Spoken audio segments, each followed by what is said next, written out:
Okay, so in Pearson 12, Chapter 4 review, you've got question 18.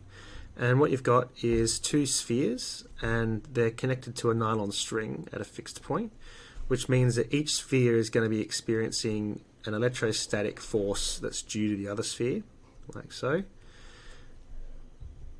And they're both also going to be experiencing a weight force or gravity. And it's told you that you have an angle here of 14 degrees. It's also told you the length of 50 centimeters, but that's not important. And it would be important if they asked you a different type of question. I'll talk about that in a moment. So let's just start by looking at this scenario here, and we look at each sphere and the forces acting on it. So the whole thing has to be in equilibrium because they're suspended.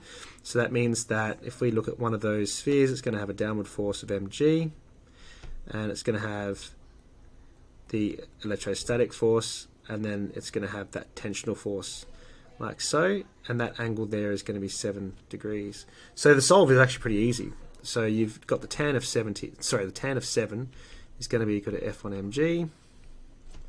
So the force is going to be equal to mg tan 70, or tan 7, and that's equal to 5.65 times 10 to the negative 6 times 9.8 times tan 7, and what you should get is 6.80 times 10 to the negative 6 newtons.